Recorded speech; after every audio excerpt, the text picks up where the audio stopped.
2019년도에 개봉한 영화가 있습니다. 말모이라는 영화인데요. 이 영화의 역사적 배경은 1919년 우리가 잘 아는 3.1 운동으로 인해 크게 놀랐던 일제가 1920년도에 펼친 민족 말살 정책의 그 배경을 담고 있습니다. 이 정책은 겉보기에는 문화적인 것처럼 보였지만 우리나라의 말과 글을 금지하고 우리나라의 그 역사를 배울 수 없게 하였으며 신사참배, 창씨개명 등을 통해서 민족성, 즉 그 정체성을 말살하려는 정책이 바로 그 내용의 역사적 배경을 담고 있죠. 특히 말모이라는 그 영화는요, 조선 어학회의 그 사건을 모티브로 좀 하고 있는데 이 조선 어학회를 잠깐 간단하게 소개한다면 일제의 그 한국어 사용 금지라는 그 민족 말살 정책에 대항하여서 사전 편찬 및 한글 보급을 통해서 민족 사상을 고취하였던 단체가 바로 이 말모이의 모티브가 되었던 조선 어학회입니다. 그러니까 다시 정리하면 이 말모이라는 이 영화는 우리나라의 그 말을 사용하지 못하도록 하려는 일제의 그 압제 속에서 목숨을 건 희생과 노력이 민족의 그 정체성을 지켜주었다라는 이 사실을 보여주고 있는 게 그 영화의 핵심이고 내용이기도 합니다. 그렇습니다. 어느 한 나라의 국민이라는 이 정체성을 지키는 것은요, 두말할 필요 없이 굉장히 중요하죠. 우리에게 또 그와 같은 역사가 일어나기를 소망하진 않지만 만약에 일어난다면 우리는 그러한 정체성을 지키기 위해 아마 노력할 것입니다. 그런데 이 한 나라의 정체성을 지키는 것보다 더 중요한 게 있습니다. 그것은 바로 우리가 하나님 나라의 백성이라는 이 정체성을 지키는 것이죠. 나는 하나님의 백성이다라는 이 정체성을 지키며 나아가는 것, 그게 다른 어떤 정체성보다 더 중요한 정체성이다라는 것입니다. 그런데 안타까운 사실은 이 세상은 하나님 나라의 그 백성의 그 정체성을 내버려 두지 않는다라는 거죠. 우리가 그렇게 살아가지 못하도록 세상은 그냥 내버려 두지 않는다라는 것입니다. 세속화의 물결은 우리의 삶과 교회에 너무나도 빠르게 침투하고 있고, 또한 이 세속화의 수렁에 빠져들고 있는 그런 모습들이 우리의 모습이며 또한 가깝게 교회에서도 찾아볼 수 있기 때문이죠. 여러분 한번 생각해 봅시다. 하나님의 이 사람과 세상에 속한 사람은 어떻게 달라야 됩니까? 달라야 된다면 그 모습은 어때야 될까요? 우리의 모습을 한번 돌아보면서 질문해 봤으면 좋겠어요. 추구하는 삶의 방식이 달라 보이십니까? 성공의 개념을, 승리의 개념을 다르게 바라보고 있나요? 아니면 인생의 우선순위가 달라 보이십니까? 우리는 이 질문 앞에서 이 땅을 살아가는 사람과 하나님의 그 사람들이 추구하는 이 방식이 별로 다를 바가 없음을 우리는 인정하게 되고, 또한 오늘 이 이 상황에서 우리는 인정할 수밖에 없는 우리의 모습들이 많이 있다는 사실을 발견합니다. 하나님은 우리에게 무엇이라고 말합니까? 성경을 통해서 너희는 내가 택한 족성이며 왕같은 제사장들이다, 거룩한 나라다, 나의 소유가 된 백성이다 라고 말을 하죠. 모세 또한 죽기 전 그 고별 설교 가운데서도 이스라엘 백성들을 향해서, 특히 가나안 땅 정복을 앞둔 이스라엘 백성들에게 신명기 말씀 7장 6절에 이렇게 이야기합니다. 우리 함께 읽겠습니다. 시작. 너는 여호와 내 하나님 성민이라. 내 하나님 여호와께서 지상 만민 중에서 너를 자기 기업의 백성으로 택하셨느니. 이스라엘 백성들은 가나안 땅에 들어가서 가나안 땅의 원주민들을 몰아내고 그 땅을 차지해야 하는 위대한 역사 앞에 있었습니다. 그런데 이 모세가 가나안 땅 정복을 앞두고 있는 이스라엘 백성들에게 뭐라고 먼저 말했다고 지금 말하고 있습니까? 너는 여호와 내 하나님 성민이라. 너는 하나님의 백성이다, 거룩한 백성이다에 대해서 이야기하고 있는 거예요. 그러니까 모세는 이스라엘 백성들을 향해서 가나안 땅에 들어가서 정복하며 나아가야 될 그들 가운데에 그들이 먼저 알아야 되고 깨달아야 되고 강조돼야 될 것은 무엇이냐? 너희들의 정체성을 분명하게 해야 된다라는 이 사실을 모세는 그 고별 설교 앞에, 특히 가나안 땅을 정복해 나가는 그 시작 앞에서 그것을 짚어주고 있는 것입니다. 그렇습니다. 하나님께서 모세를 통해 이스라엘 백성들을 향해 너희는 하나님께로부터 택함 받은 거룩한 백성이지 가나안에 속한 자가 아니다 라는 이 정체성을 일깨워 주었듯이 오늘 말씀을 통해서 여러분에게 말씀하고 계시는 줄 믿습니다. 또한 저에게도 말씀하고 있는 줄 믿습니다. 그러면서 우리가 과연 우리의 정체성을 가지고 이 세상에서 어떠한 정체성을 가지고 살아가고 있는지 한번 돌아봤으면 좋겠어요. 오늘 우리가 읽은 이 에스더서는요, 예루살렘에 귀환하지 않고 바사 제국에 남아있던 유대 백성들의 삶을 보여줍니다.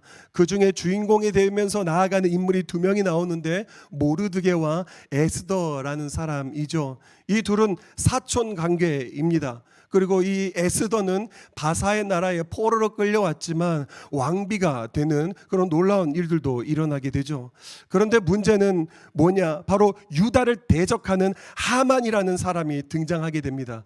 권력을 굉장히 크게 잡아서 왕이 그에게 권력을 크게 줘서 왕 다음으로 높은 지위를 허락하죠. 그래서 모든 사람들이 지나가면 그 하만에게 절을 해야 되는 이유가 있었습니다. 그런데 그때 모르드게가 신앙적인 이유라고 해야 될까요? 종교적인 이유로 그에게 절하지 않게 되고, 하만은 이 모르드게만 야단치면 될 것을 그의 민족인 유다 백성들 모두를 다 멸절시키겠다라는 이런 공문을 다 보내게 되죠. 오늘 본문은 이 위기 속에서 유다인들을 다 멸절시키겠다라는 이 하만의 이 계략 가운데에서 모르드게가 바사 왕국의 왕후가 된 그 사촌 동생이죠, 그 에스더에게 도움을 요청하는 목적으로 나누어지는 이 대화의 내용이에요. 오늘 이 사건을 통해서 이 땅을 좀 버타고 살아가고 있는 것처럼 보이는 이 세상 속에서 우리가 하나님의 백성이라는 이 정체성을 위협받지 않고 살아갈 수 있는 그 자세는 무엇인지 오늘 이 내용을 통해서 두 가지의 내용을 통해서 함께 살펴보았으면 좋겠습니다. 어떻게 하면 이 세상 가운데에 하나님의 백성이라는 이 정체성을 가지고 살아갈 수 있을까? 저는 두 가지로 이야기하고 싶습니다. 첫 번째는 내가 누구인지를 기억해야 된다라는 사실입니다. 이 세상이 진짜 내 세상인 것처럼 그런 정체성을 가지고 살아가게끔 만드는 이 세상 가운데에 우리가 꼭 기억해야 될 것, 내가 누구인지를 기억해야 된다라는 사실이죠.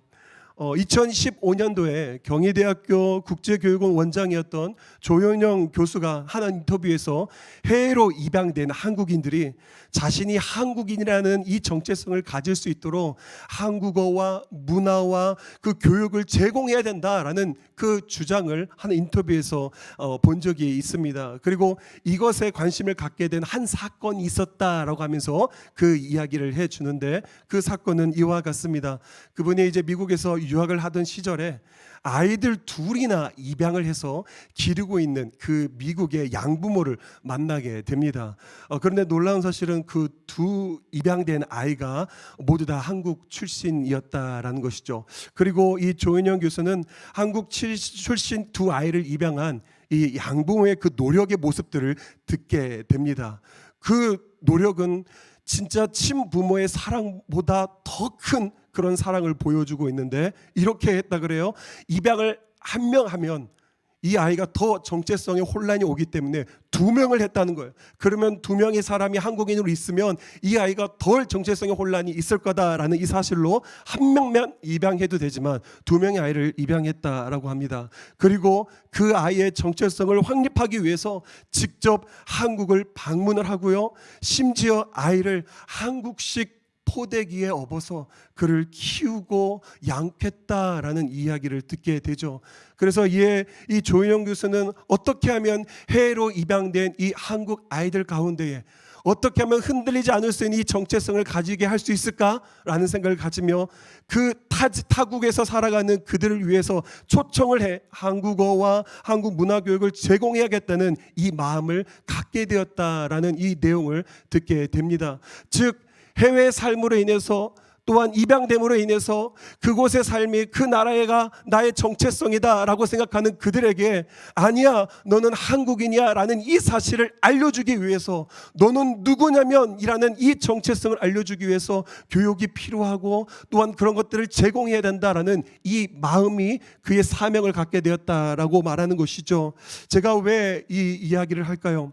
오늘 본문에서도 이 자신의 정체성에 혼란을 가지고 살아가는 이 에스더의 모습을 우리가 발견하게 됩니다.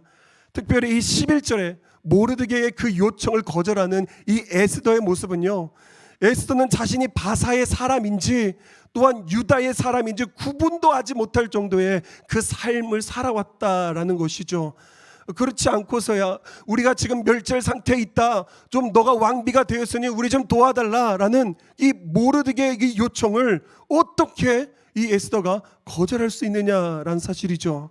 모르드게는 이 에스더의 상태를 알아차렸던지 에스더에 자고 있는 이 정체성을 일깨워 줍니다. 너는 바사인이 아니라 유다인이야 라는 이 너가 누구인지를 깨우쳐줬다는 사실이죠. 오늘 13절 말씀인데요, 우리 함께 읽겠습니다. 시작. 모르드게가 그를 시켜 유다인 중에 홀로 목숨을 건지리라 생각하지 말라. 모르드게는 이 자신의 요청을 거절한 이 에스더를 향해 만약 너가 움직이지 않아서 유다인들에게 큰일이 생길 때 너는 왕비고 왕궁에 있다고 안전할 것이라고 생각하지 말라, 지금 이러고 말하고 있는 거예요. 어떻게 보면 에스더를 향한 모르드게의 일침은 좀 강력하게 느껴지기도 하죠. 한편으로는 무섭게도 느껴져요. 사촌 관계이고 오빠 동생인데 이렇게 세게 말할 필요가 있나 하는 이러한 생각도 들기도 합니다. 비록 모르드게의 이 어조가 좀 강하게 느껴지지만 이 모르드게는 에스더가 자고 있는, 또한 에스더의 죽어있는 이 정체성을 깨우고 있다라는 것이죠. 어떻게 해요? 에스더, 너가 왕후가 되었다고 착각하는 것 같은데 너는 유다인이야 라는 이 사실로 지금 에스더의 정체성을 깨우고 있다라는 것입니다. 그렇습니다. 앞에서 언급해 드렸던 이 조인영 교수가 해외로 입양된 한국인들의 정체성의 그 확립을 위해서 한국어를 가르치고 문화를 알려줘서 내가 한국인이구나 라는 이 정체성을 일깨워줘야 되는 이 필요성을 강조했던 것처럼 이 모르드게 또한 이 바사라는 이 나라에 적응하면서 살았겠죠. 그런 에스더에게 점점 자신이 누구인지 모를 정도로 이 혼란을 겪고 있는 그 에스더를 향해서 에스더, 너는 누구냐면, 너 자신이 누구냐면 바로 유다인이야 라는 이 사실을 오늘 모르드게가 에스더를 향해서 말하고 있다라는 사실이죠. 그렇다면 우리는 어떻게 이 세속화의 물결이 파니치는 이 땅에서 세상의 정체성이 아닌 하나님 나라의 그 백성의 정체성을 확립하며 살아갈 수 있을까요? 이 땅에 오래 살다 보면 하나님 나라의 법을 지키며 살아가야 되는 하나님 나라의 백성이라는 사실을 알지만 세상은 그렇게 내버려 두지 않는 이 세상 가운데 우리는 어떻게 우리의 정체성을 다시 생각하고 다시 발견하며 다시 살려낼 수 있느냐라는 것입니다. 그것은 바로 제가 앞에서 처음에 서두에 이야기했던 것처럼 내 자신이 누구인지를 계속적으로 기억하는 거야. 매일 아침 눈을 뜰 때마다 세상이 말하는 기준으로 내가 누구인지를 말하는 것이 아니라 성경이 말하는 하나님의 백성이지, 나는 오늘도 하나님의 법을 따라 살아가는 하나님의 백성이지 라는 이 사실을 기억하며 살아가야 된다라는 사실입니다.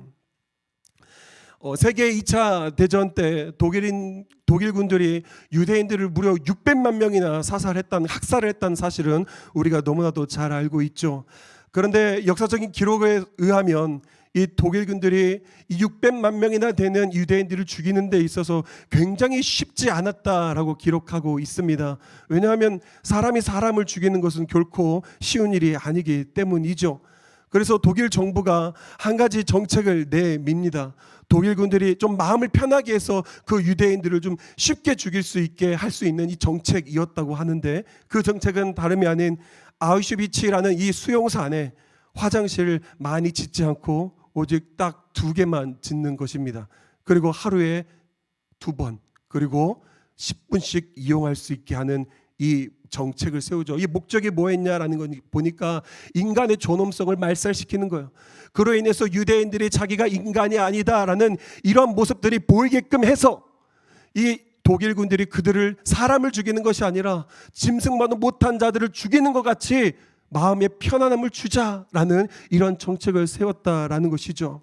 그런 수용소에서 살았던 빅터 프랭클이라는 사람이 나중에 살아나와서 자신의 책에 뭐라고 쓰냐, 그런 정책 앞에 자기가 이렇게 대항했다라고 하면서 글을 써 내려가는데, 제가 그 일부분을 읽어드리도록 하겠습니다. 우리를 짐승처럼 만들려고 한다는 음모를 깨달은 후에 나는 그 속에서 살아야겠다는 생명의 음성을 들었다. 그래서 그들은 죽더라도 인간으로 살다가 인간으로 죽겠다는 죽을 각오를 했다. 독일 군인들이 저들을 배설물로 더럽히고 인간의 존엄성을 말살시켜 인간을 짐승화하기 위함이었는데, 우리는 반컵의 물만 마시고 나머지 생명과 같은 반컵의 물로 얼굴을 씻고 이를 닦으면서 아무 말 없이 자기를 지키고 있는 독일군을 쳐다보았다. 여기에는 다음과 같은 소리 없는 아주 무서운 외침이 숨어 있었다. 바로 나도 인간이다라는 이 외침이었다라고 합니다. 그렇습니다. 매일 이 반컵의 물로 세수했던 그들의 행동은요, 배설물로 더럽혀서 인간의 존엄성을 말살시키려는 독일 군들을 향해서 나는 내가 인간임을 기억하고 있다라는 이 사실을 보여주었다라는 것입니다. 어떻게든지 동물로 만들어서 짐승처럼 만들어서 죽이기 편하게 만들고자 했던 이 정책에 대항해서 내가 누구인지를 외쳤다라는 사실이에요. 내가 누구인지를 늘 기억하며 살아갔다라는 이 외침이 이 내용에 포함되어 있는 것이죠. 여러분, 이제 우리가 우리의 정체성을 흔들어 놓는 이 세상을 향해 어떻게 외쳐야 할까요? 조금만 정신줄을 놓으면 내가 마치 이 세상의 끝인 사람처럼 살아가게 만드는, 그래서 그런 정체성을 가지고 세상 사람들과 다를 바 없는 그런 정체성을 가지고 살아가게 만드는 이 세상의 속에서 우리는 어떻게 외쳐야 합니까? 바로 이 수용소에서 외쳤던 그와 같이 나는 내가 하나님의 백성이라는 사실을 기억하고 있다라는 이 외침이 우리 자신에게 또한 이 세상을 향해 해야 외치고 나아가야 된다는 것이죠. 나는 하나님의 백성이다라는 이 사실이 우리 안에 되뇌어야 된다라는 사실입니다. 우리가 그렇게 모두 그 마음으로 외치며 나아갈 때에 이 세상 가운데에 하나님의 그 정체성을 우리가 구분하며 어떠한 가운데서 흔들리지 않을 수 있는 그 하나님의 백성으로 살아가게 되는 줄 믿습니다. 두 번째입니다. 이제 내가 누구인지를 기억해야 된다라는 사실을 알았다면 두 번째는 바로 무엇이냐? 하나님의 섭리를 잊지 말아야 한다라는 것이죠. 에스더 성경에는 한 가지 특징이 있어요. 바로 하나님에 관한 언급이 전혀 없더라는 것입니다. 하나님의 이름이 등장하지를 않아요. 1장부터 끝까지 봐도 하나님이 등장하셔서 하나님이 무언가를 했다라는 이런 말들이 언급되지 않는 게 에스더의 특징이죠. 이 특징에 대해서 데보라 레이드 교수는 이렇게 이야기했습니다. 하나님의 부재를 표현하기보다 역설적으로 감추어진 하나님의 섭리를 강조한다라고 말이죠. 그래서 에스더서를 1장부터 우리가 천천히 읽다 보면 하나님의 그 언급은 없지만 하나님의 섭리가 아니고서는 설명할 수 없는 일이 많이 에스더서에 등장한다라는 것입니다. 특별히 에스더가 바사 왕의 그 왕후가 되어가는 그 과정을 기록한 에스더의 그 2장을 살펴보면요, 이 하나님의 이 섭리를 금방 찾아볼 수가 있는데, 우리 2장 8절을 함께 읽어봤으면 좋겠습니다. 우리 함께 읽겠습니다. 시작. 왕의 조서와 명령이 반포되며 나갈 때에 에스더도 왕궁으로 이끌려가서 궁녀를 주관하는 헤게의 수하에 속가니. 이 8절의 의미는요, 에스더가 쉽게 설명하면 왕후 오디션에 참가하게 돼요. 그 당시 아하수에로 왕이 이제 왕비를 폐위시키고 새롭게 왕비를 뽑는 그 과정이었다라는 거죠. 그래서 이제 그 오디션에 이제 참가하게 되는 장면인데, 성경은 이 오디션에 참가하게 된 그 에스더의 모습을 어떻게 표현합니까? 이끌려갔다라고 표현을 해요. 이 이끌려갔다라는 이 의미가요, 자원해서 간 것인지 아니면 강제로 끌려간 것인지는 정확하게 말할 수 없다고는 하지만, 그러나 여기서 분명한 것은 무엇이냐? 이 이끌림 속에 하나님의 섭리가 나타난다라는 거예요. 이 이끌림 속에 하나님의 섭리가 있었다라는 사실입니다. 이후 9절인 이 9절 말씀에 보면 오디션을 총괄하던 이 헤게라는 사람이 많은 참가자들이 있는 이 여자들을 있었지만 특별히 에스더를 바라보는 눈빛이 달랐다는 것을 우리가 9절에서 찾아볼 수가 있어요. 우리 9절 말씀 한번 같이 읽겠습니다. 시작. 헤게가 이 처녀를 좋게 보고 은혜를 베풀어 몸을 정결하게 할 물품과 일용품을 고추며 또 왕궁에서 의뢰주는 7 궁녀를 주고 에스더와 그 궁녀들을 후궁 아름다운 처소로 옮기더라. 지금 성경은 에스더가 헤게의 눈에 들고 그로부터 은혜를 얻었다라고 말하는데, 여기서 은혜가 무엇일까요? 바로 이 은혜로 번역된 이 구약의 언어는, 히브리어는 바로 우리가 잘 알고 있는 헤세드라는 단어입니다.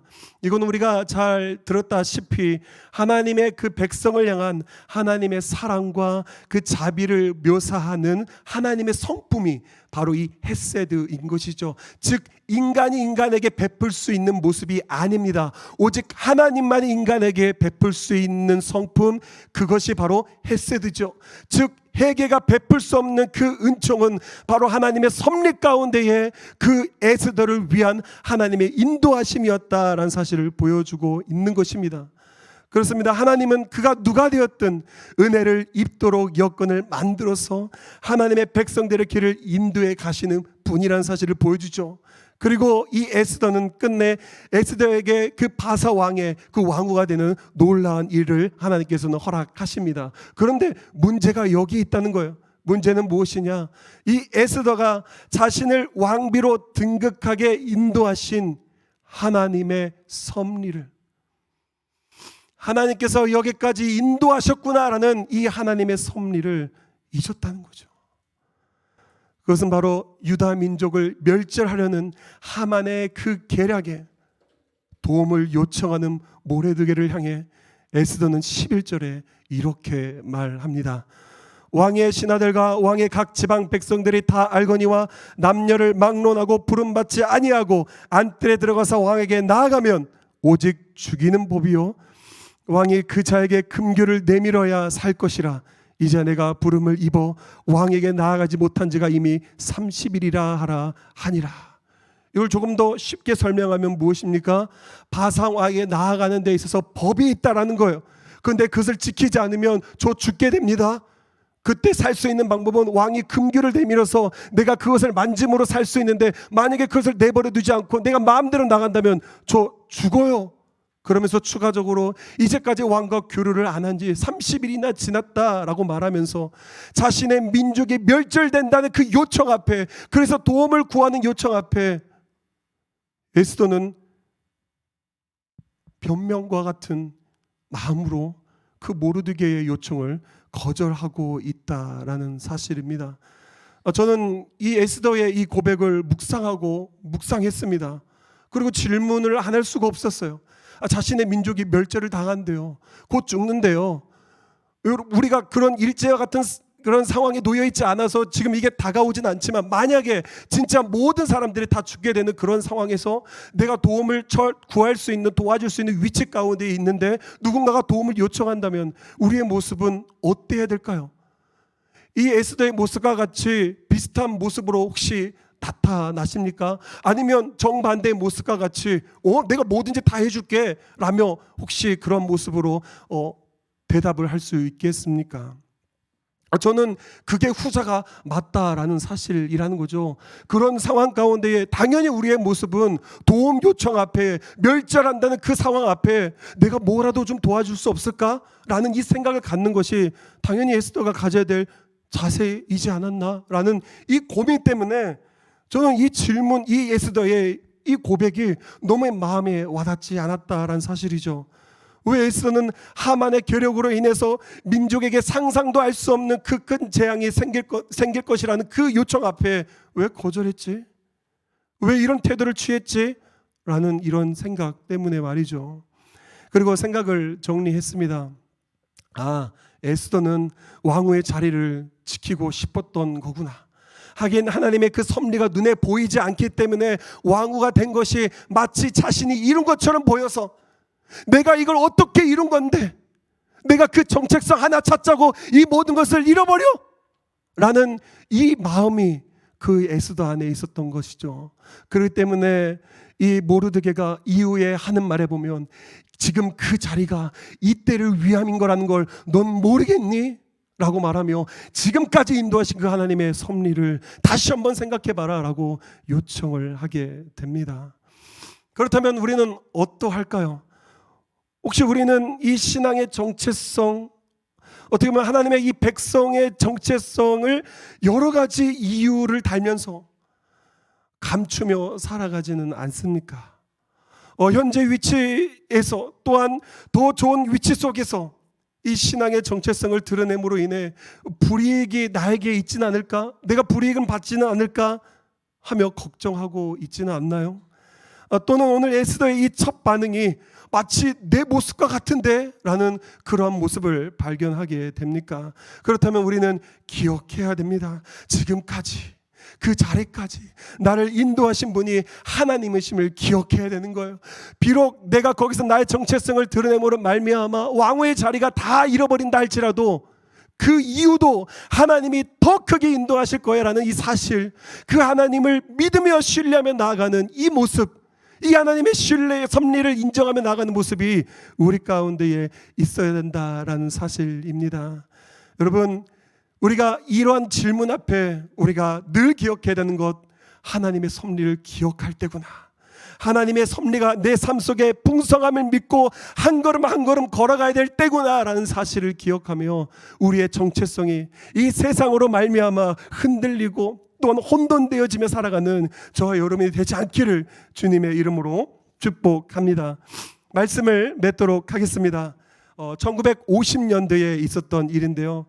미국의 인디언 보호구역이라는 곳이 있었나 봅니다. 그곳에서 이제 그들이 젊은이들이 마약을 하고 알코올 중독에 빠지거나 폭력을 일으키는 이 사태가 많이 있었다라고 그래요.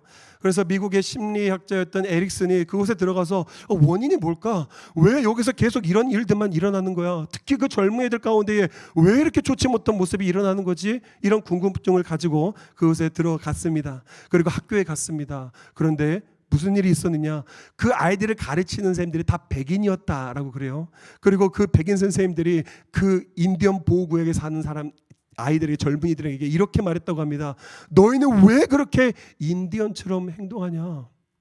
너희는 왜 그렇게 인디언처럼 행동해? 라는 이런 꾸지람을 했다고 해요. 그리고 그 아이들이 다시 집으로 돌아오면 부모님은 반대로, 야, 너희는 왜 이렇게 백인처럼 행동하는 거야? 왜 너희는 너의 정체성을 모른 채 왜 백인처럼 행동하는 거야? 하며 꾸짖었다고 합니다. 그리고 그 이후로 그들의 정체성이 드러나지 않도록 애매한 행동들을 할 수밖에 없었고 그 결과 마약과 알코올에 빠질 수밖에 없었던 원인이었다라고 그 사람은 그렇게 결론을 짓게 되죠. 여러분, 우리의 정체성은 무엇일까요? 세상 속에서 우리가 드러내야 될 정체성은 무엇입니까? 그것은 바로 하나님의 백성이라는 이 사실을 기억하며 살아가는 것입니다. 청년부의 이 주제와 같이 하나님의 법을 따라가며 살아가는 이 삶이 바로 하나님의 백성다운 이 정체성을 가지고 살아가는 자의 모습이란 사실을 기억하기를 주님의 이름으로 축복합니다. 그래서 우리는 오늘 말씀을 기억해야 되는 거예요. 혼란이 없고 흔들리고 무엇이 맞지? 세상 가운데 이렇게 살면 더 맞다고 하는데, 이게 승리라고 하는데, 이게 성공이라고 말하는데 하며 나의 정체성을 흔들어 놓는 이 세상 가운데에 우리는 기억해야 됩니다. 내가 누구인지를. 세상 가운데에서 아니야, 너는 이 세상의 정체성을 가지고 가야 될 사람이야 라고 말하는 그 외침 가운데에 우리의 정체성, 내가 누구인지를 기억해야 된다라는 사실입니다. 그리고 자의적이든 타의적이든 이 정체성을 숨기고 싶어하는 그 순간 가운데 내가 이뤄놓은 것들로 인해서 그것을 무너지지 않을까 걱정되는 그 순간 가운데에 정체성을 숨기고 싶어하는 마음이 있다면 그 자리까지 인도하신 분이 하나님의 섭리, 하나님의 인도하심이 있다라는 사실을 기억하면서 우리가 보여야 될 그 정체성을 보이며 살아가는 저와 여러분 되기를 주님의 이름으로 축복합니다. 오늘 이 에스더도 바로 이 모르드게를 통하여 내가 누구인지, 그동안 하나님의 섭리를 기억함으로 말미암아 그의 삶이 바뀌는 것을 볼 수 있습니다. 즉 11절 말씀에 도움을 요청할 때에 아니야 거절했던 이 에스더의 모습이 16절에 확연하게 달라지는 모습입니다. 우리 16절 말씀 읽고 우리 함께 찬양 부르시겠는데 우리 찬양팀은 지금 준비해 주시기 바랍니다. 우리 16절 말씀 함께 읽겠습니다. 시작.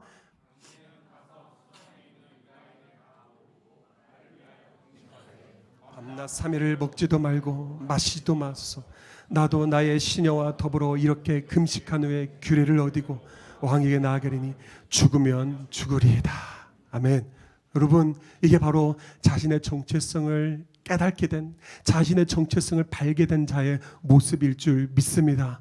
바로 이걸 몰랐던 이 에스더 가운데에는 11절의 모습이 당연하게 느껴졌겠지만, 그것을 안 사람이라면 바로 이 16절의 모습과 같이 확연하게 달라지며 그의 정체성에 맞는 모습으로 나아가야 된다라는 사실이죠.